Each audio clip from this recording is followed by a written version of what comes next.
사랑하는 성도 여러분, 우리는 저번 주에 예수님의 사역이 이스라엘 백성들에게 한정되었고 그 사역에서 중요한 자세 하나를 우리가 살펴보았습니다.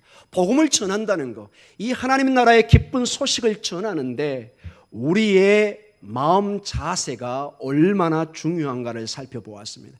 여기에 서 있는 담임 목사를 중심으로 교회 중직들과 교회 성도들이 이 복음에 합당한 삶을 살아갈 때 세상은 거기에 주목하기 시작한다는 것입니다.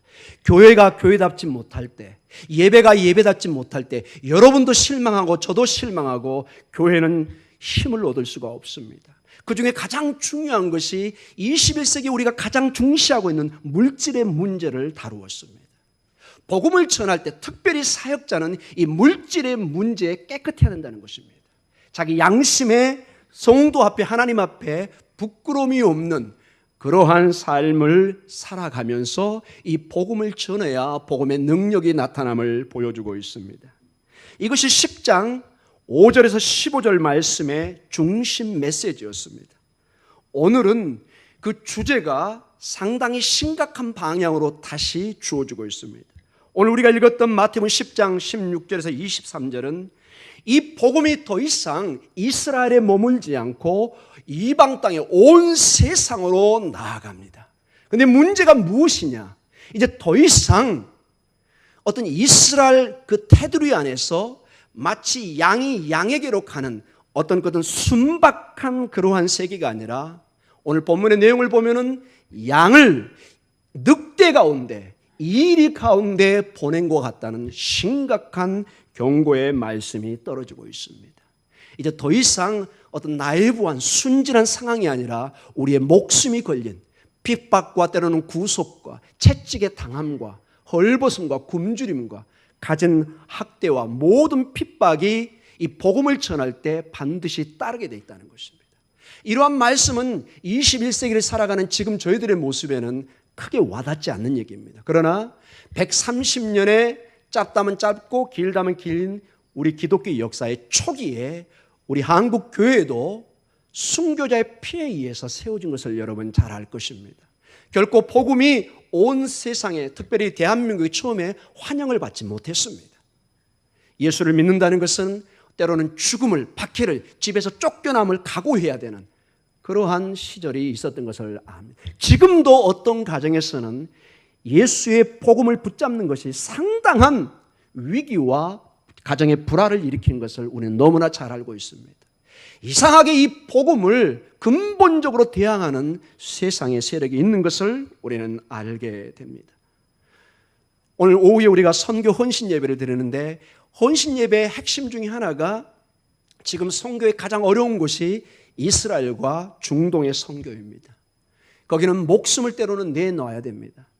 그리고 우리에게 가장 가까운 북한, 호국의 날에 여러분 아직도 우리는 분단 국가에 살고 있습니다. 아직도 우리에게 위협을 가하고 있습니다. 가장 어떤 면에서 북한이 위협을 느끼고 있는 것은 사실은 기독교입니다. 그 북한의 모든 체제에 근본적으로 반대하는 것이 우리 기독교입니다. 우리는 그 누구도 우상으로 세워놓지 않습니다.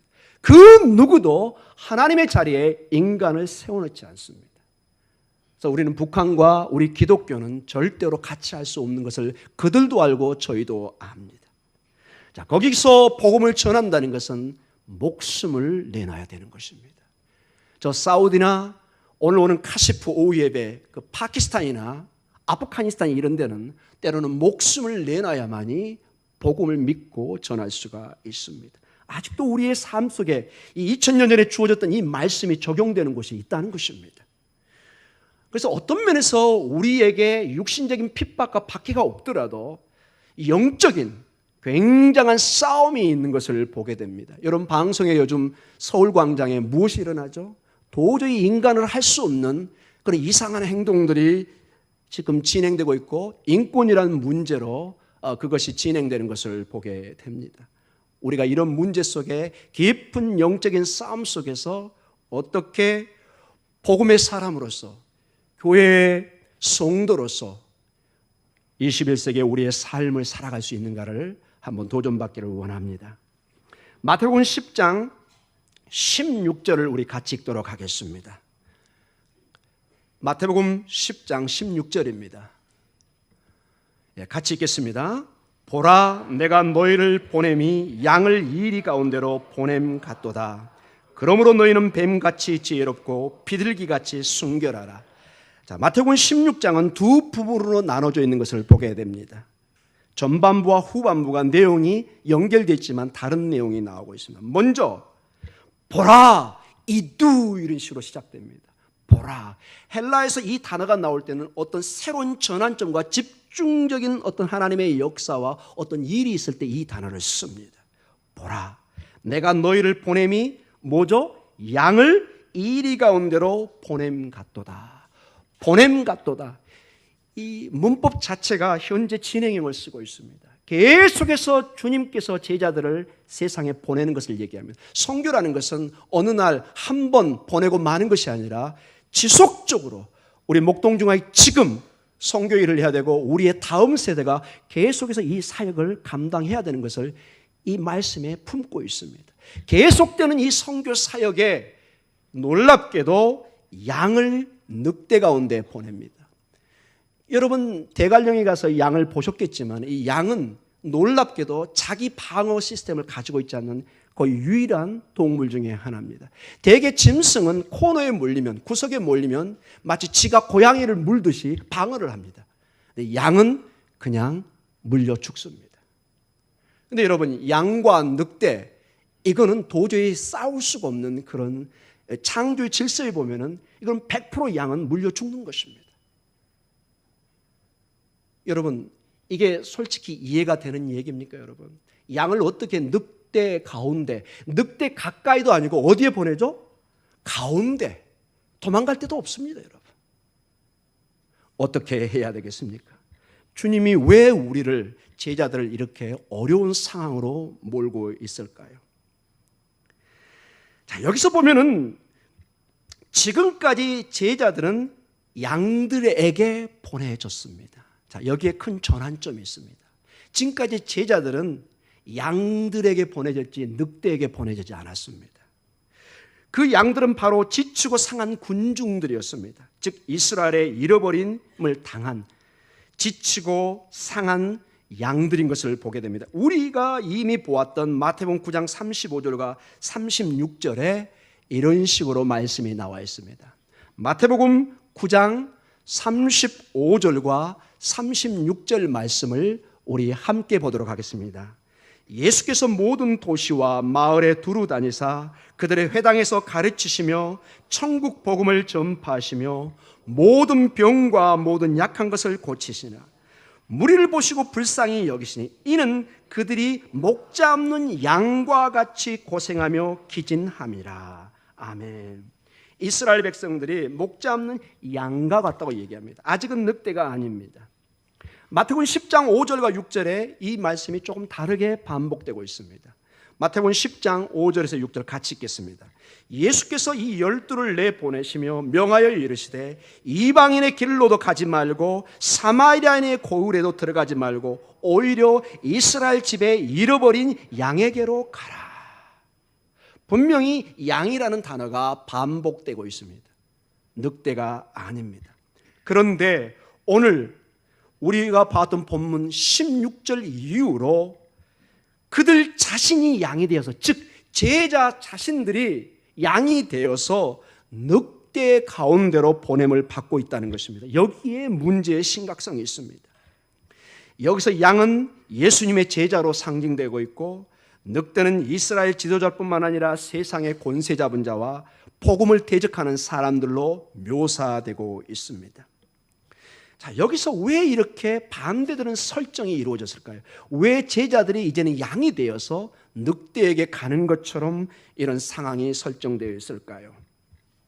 그 이유는 주님께서 제자들에게 어떤 전환을 주고 있기 때문에 그렇습니다. 이두 보아라. 이제 주님께서 새로운 선교 전략을 제자들에게 말씀하고 있는 것입니다.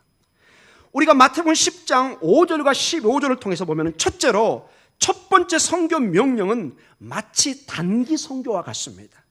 단기 선교란 여러분 알다시피 몇 개월 동안, 길면 한 1년 정도 잠시 가서 어떤 일의 선교 경험을 하고 다시 원위치로 돌아오는 것을 단기 선교라고 그럽니다. 마치 단기 선교처럼 이스라엘 고을을 다니면서 이 주님의 제자들은 선교의 경험을 하게 됩니다.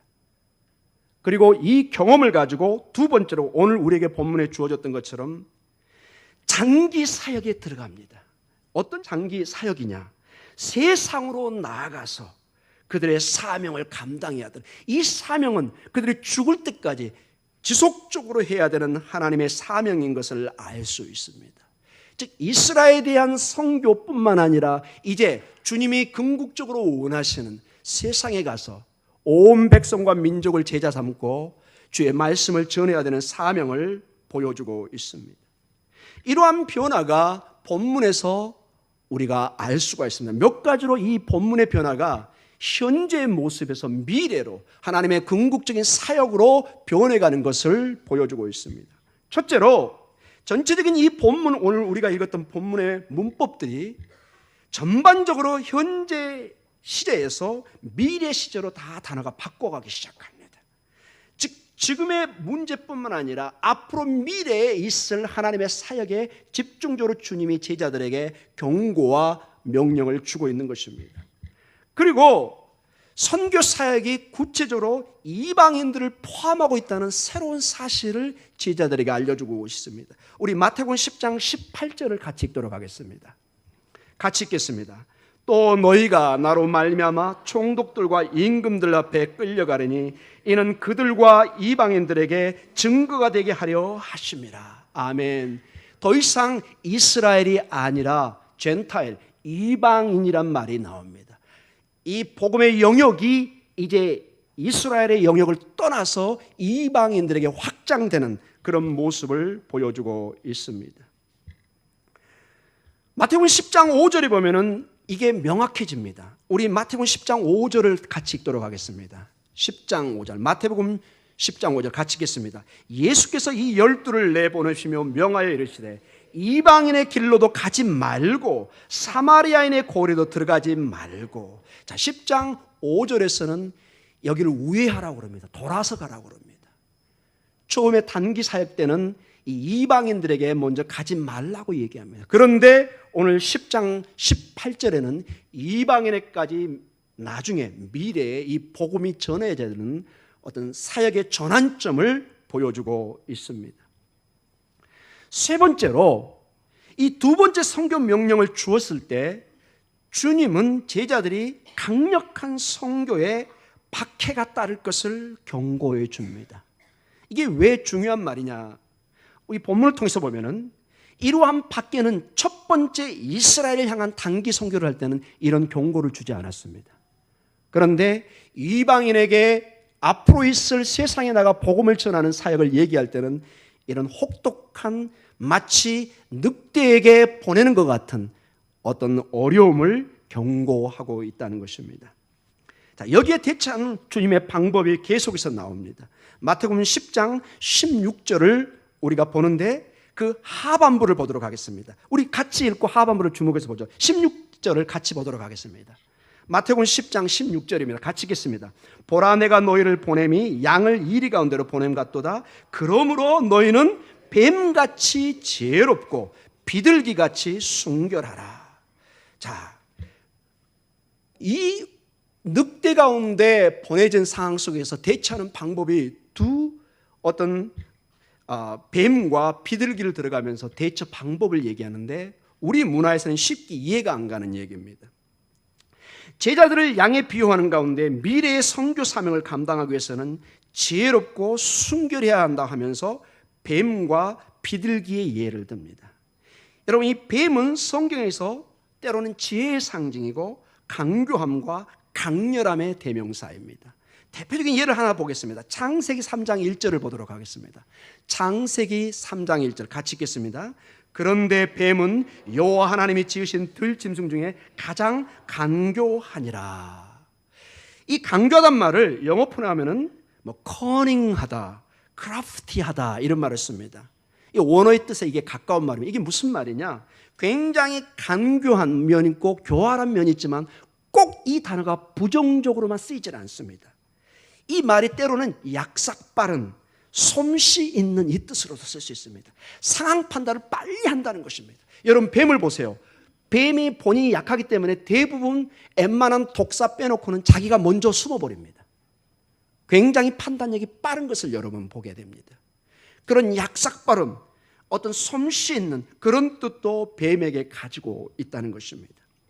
둘째로 비둘기는 순진함과 평화, 때로는 어리석음까지도 표현해주고 있습니다. 우리 호세아 7장 11절을 같이 보도록 하겠습니다. 같이 읽겠습니다. 에브라임은 어리석은 비둘기같이 지혜가 없어서 애굽을 향하여 부르짖으며 아수르로 가는도다. 자, 여기 비둘기가 어리석음의 상징으로 나와 있습니다. 비둘기는 대개 평화와 순진함, 아주 유순한 어느 새로 나옵니다. 여러분, 한 예로 산이나 길가에서 새들이 같이 있는데 여러분이 호의하고 몰 때 마지막까지 남아있는 새가 비둘기입니다. 굉장히 얘들은 온순합니다. 물론 도시에 사는 비둘기들은 요즘에 굉장히 오염이 돼서 가까이 하면 안 된다고 그러지만, 여러분, 전통적으로 비둘기는 굉장히 우리 인간에게 가까이 있었던 그런 새인 것을 보게 됩니다.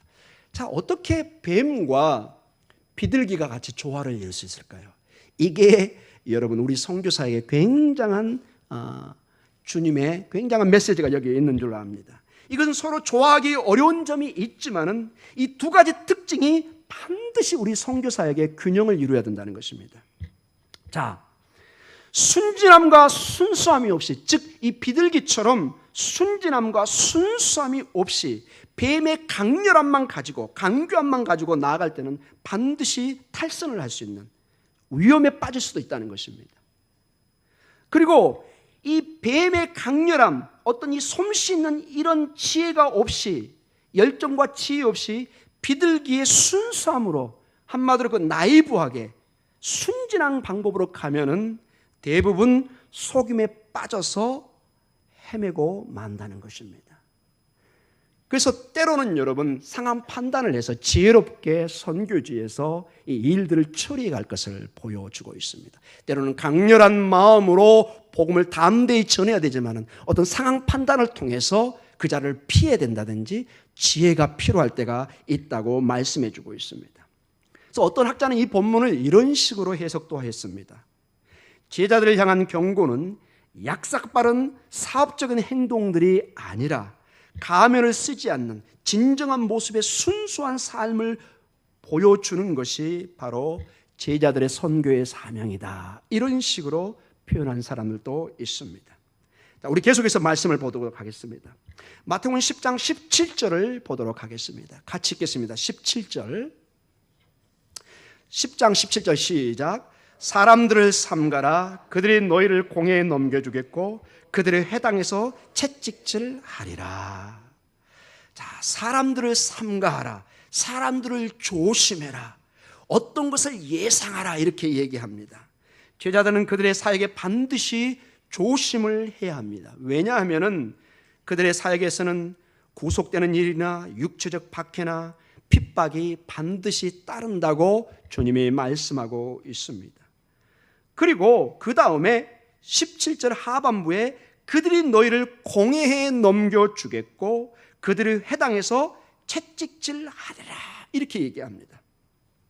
자, 이러한 제도는 이미 신명기 25장 1절과 3절에 유대의 어떤 법정의 과정이 나와 있습니다. 우리 같이 한번 보도록 하겠습니다. 신명기 25장 1절과 3절의 말씀입니다.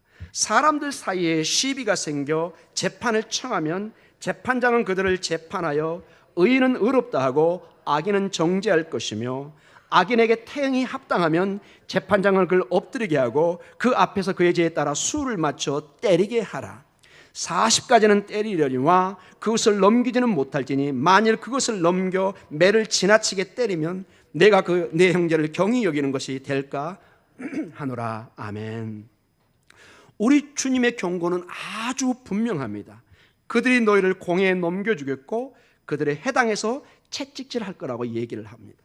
대개 유대 전통은 이 공회에서 신문을 합니다. 그리고 거기서 이 회당에 넘겨서 채찍을 가하는 형벌을 내립니다. 그래서 여러분, 오늘 이 본문을 통해서 여러분 보면은 이 회당이 예배와 기도의 장소일 뿐만 아니라 법정이었던 것도 알게 됩니다. 2000년 전에 이 회당은 어떤 법적인 선언을 내서 40대 매를 때리게 하는, 채찍을 가하게 하는 이런 법적인 선언을 할 수 있는 기간이었던 것을 보게 됩니다. 사도 바울의 인생을 보면은 40에 하나가만 39대의 채찍을 맞았던 여러 증거들이 나옵니다. 여러분, 예수님 당시 채찍은 굉장히 무서운 징벌이었습니다.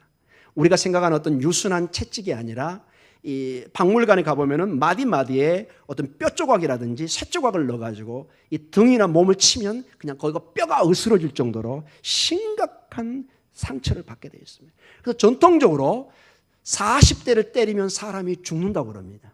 그래서 차마 죽이지는 않고 39대를 때리는 것이 그들의 법 중에 하나였습니다. 그런데 사도 바울의 사역에 여러 번 이런 채찍을 맞은 것을 보게 됩니다. 사랑하는 성도 여러분, 계속해서 마태복음 10장 18절에서 20절을 보도록 하겠습니다.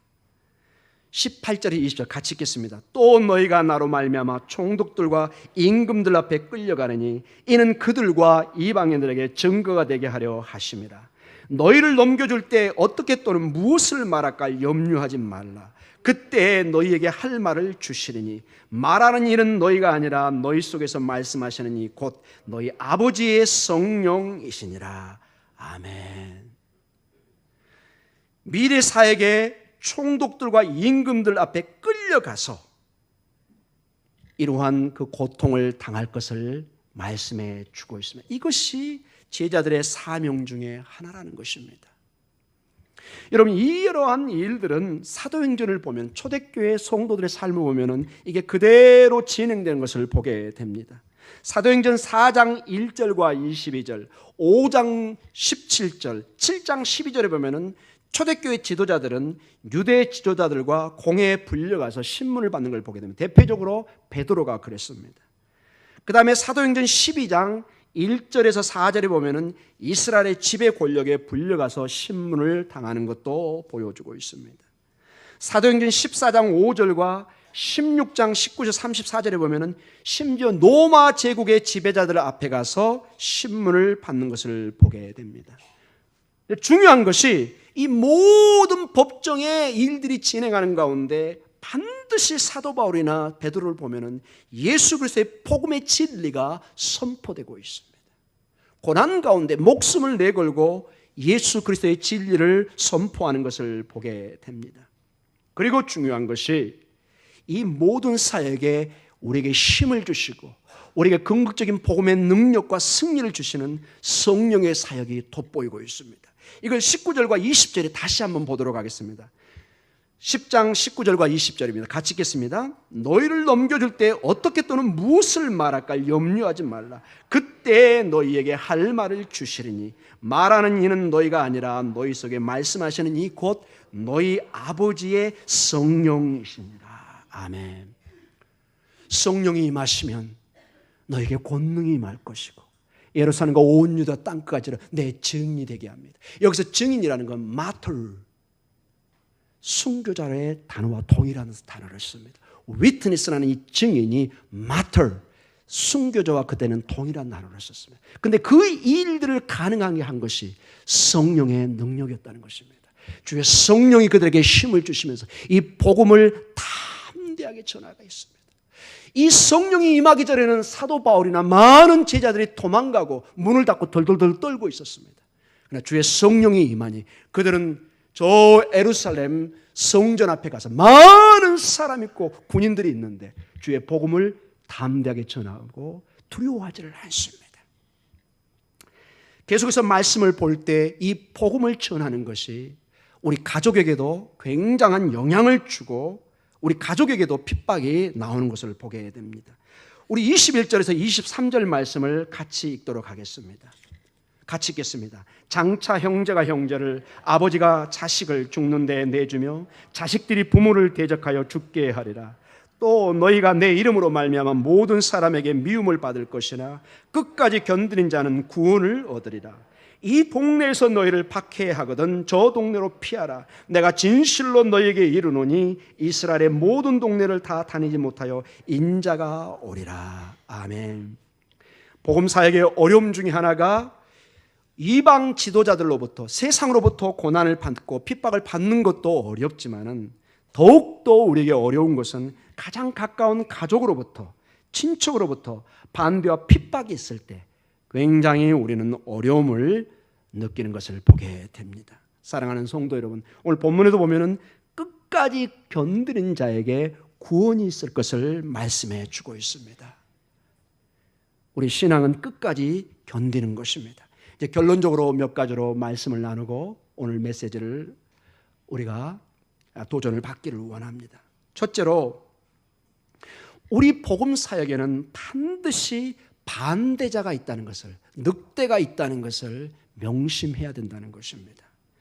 교회는 반드시 늑대의 공격에 대비해야 됩니다. 그래서 기도해야 되는 것입니다. 그래서 성령의 충만을 받아야 되는 것입니다. 그들은 우리의 적으로 우리를 거절할 뿐만 아니라 육체적으로도 믿는 자들을 핍박합니다. 이것이 사도행전에 잘 나타나 있고, 그 대표적인 예로 스데반 집사님이 그 다음에 야고보가 순교를 당하는 모습을 보게 됩니다.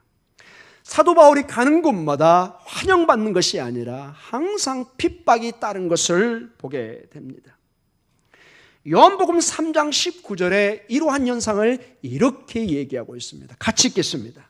그 정죄는 이것이니 곧 빛이 세상에 왔으되 사람들이 자기 행위가 악함으로 빛보다 어둠을 더 사랑한 것이니라. 아멘. 여러분, 주님의 빛이 어둠을, 그들의 재앙을 덮고 있는 빛을 벗겨버려서 세상은 미워합니다. 이게 쉽게 어떻게 표현할 수 있을까요? 여러분, 저녁에 한번 나가보십시오. 여러분, 주로 죄악이 행해지는 곳이 빛이 막 반짝반짝반짝합니다. 도박이 성행하는 곳에, 한잔하는 곳에 막 유혹하는 빛이 쫙, 네온산이 막 온 우리를 현혹합니다. 주님의 빛이 비치기 시작합니다. 그곳에 주님의 빛이 비치니까 그 빛이 가려지기 시작합니다. 그 술집을 문을 닫아야 됩니다. 그 도박장을 문을 닫아야 됩니다. 그러니까 그 주인들이 세상이 좋아할 리가 없습니다. 세상은 그래서 근본적으로 교회를 싫어하게 되어 있습니다. 왜냐? 여기 본문에 보니까 빛이 어둠을 덮어버리기 때문에 그렇습니다. 둘째로, 우리가 이 본문을 통해서 알 수 있는 것은 우리의 모든 상황 속에서 주의 성령이 우리의 핍박과 위기 상황을 복음으로, 하나님의 능력으로 전환시킬 수 있다는 것입니다. 여러분, 사도행전 2장 47절을 한번 보도록 하겠습니다. 이 배경이 핍박 가운데 주어지는 현상입니다. 같이 읽겠습니다. 하나님을 찬미하며 또 온 백성에게 칭송을 받으니 주께서 구원받은 사람을 날마다 더하게 하시니라. 핍박이 막 쏟아지는데도 주의 성령이 임하시니 그 숫자가 날마다 늘어납니다. 정말로 핍박이 주어지면은 정금 같은 신앙이 나오기 시작합니다. 여러분, 우리는 북한에 전혀 복음의 사람들의 능력이, 교회가 없는 줄 알고 있지만 그 지하교회에 목숨을 걸고 기도하는 정말로 진정한 신앙인이 있다는 것을 우리는 간증을 통해서 알고 있습니다. 그래서 어떤 분은 이런 얘기를 합니다. 남한의 교회가 이렇게 세속화되는 가정에서도 이렇게 설 수 있었던 것은 북한의 우리의 믿음의 기도의 사람들이 우리를 위해서 기도해 주기 때문에 우리가 이렇게 살아있다, 이런 표현을 하는 사람도 있습니다. 저는 상당히 공감하고 있습니다. 사도행전 9장 31절에도 이와 유사한 내용이 나와 있습니다. 9장 30, 같이 읽겠습니다. 그리하여 온 유대와 갈릴리와 사마리아 교회가 평안하여 든든히 서가고 주를 경외함과 성령의 위로로 진행하여 수가 더 많아지니라. 성령의 위로와 성령의 권능이 임하니 이 핍박이 우리를 억압하지를 못합니다. 점점 더 흥황해 갑니다. 마치 출애굽 과정에 여러분, 요셉을 알지 못하는 그 바로가 점점 확대하지만 이스라엘의 백성들은 점점 더 번창해 갑니다. 이게 하나님의 원리일 줄 믿습니다. 모든 위기의 상황은 성령께서 역사하는 것을 보게 하는 것입니다. 성령께서는 위기의 상황을 전환시켜서 교회가 강해지고 여러분이 복음으로 설 수 있는 기회를 허락하십니다. 우리가 복음을 전하다가 잡히면 성령께서 말할 것을 우리 입에 넣어주신다고 말씀해 주고 있습니다. 그래서 우리가 할 일은 그 위기와 핍박의 순간에 그것을 견디며 복음 안에 견고히 남아있는 것입니다. 그 남아있는 자리에서 성령께서 역사하실 것입니다. 결론적으로 하나를 더 보면서 말씀을 마치겠습니다. 우리 같이 따라하겠습니다. 믿음은 반드시 승리합니다. 믿음은 반드시 승리합니다. 아멘. 교회에 핍박이 있어 왔습니다. 여러분 이태리나 터키나 이쪽에 여러분 순례를 가보십시오. 수많은 사람들이 죽어갔고 그 복음을 찾아서 더 땅속까지 들어가서 목숨을 걸고 신앙을 잡았던 흔적들이 나와 있습니다. 그 핍박과 그 억압과 죽음과 환란이 있었지만 그 역사가 이 교회는 사라지지 않고 지금 목동 중앙교회까지 전해지고 있습니다. 사랑하는 성도 여러분, 우리는 약하나 하나님은 강하십니다. 우리는 약하나 하나님의 교회는 강하십니다. 이 교회는 우리 하나님이 주인이십니다. 진리의 기둥에 터여에 서 있습니다. 예수 그리스도의 복음은 세상에 그 어떤 것도 억누를 수가 없습니다. 우리 주님이 마지막 제자들이 떠는 제자에게 이렇게 얘기하셨습니다. 사랑하는 내 제자들아, 두려워하지 마라. 내가 세상을 이겼노라. 아멘. 우리 따라하겠습니다. 두려워하지 말라. 내가 세상을 이겼노라. 아멘. 우리 주님이 죽음을 이기시고 사탄을 물리치시고 이 교회의 부활의 승리의 생명을 허락해 주셨습니다. 이것이 마지막 계시록의 결론입니다. 모든 성경이 끝나는 계시록에 네로와 수많은 핍박이 주어지는 가운데 이 계시의 말씀이 주어졌습니다. 계시록의 핵심이 뭐냐?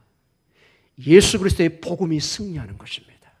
이 복음이 그 당시에 가장 강력했던, 마치 바벨론처럼 강력했던 로마 제국을 깨트릴 것이고 반드시 승리하며 궁극적으로 다시 오실 마라나타의 주님이 우리에게 영원한 생명을, 승리를, 부활을 가져올 것을 약속해 주고 있습니다. 사랑하는 성도 여러분, 오늘의 삶에 두려워하고 떨고 계십니까? 이 복음 안에 힘을 내십시오. 믿음은 반드시 승리합니다. 복음을 붙잡은 자는 반드시 승리할 줄 믿습니다. 두려워하지 마십시오. 주께서 이 땅을 이기시고 승리케 하셨습니다. 주님이 이기셨고 그 권능을 우리에게 주셨습니다. 예수의 이름으로 담대히 승리해가는 여러분의 삶이 되시기를 주님의 이름으로 축복하며 기도합니다. 기도하겠습니다.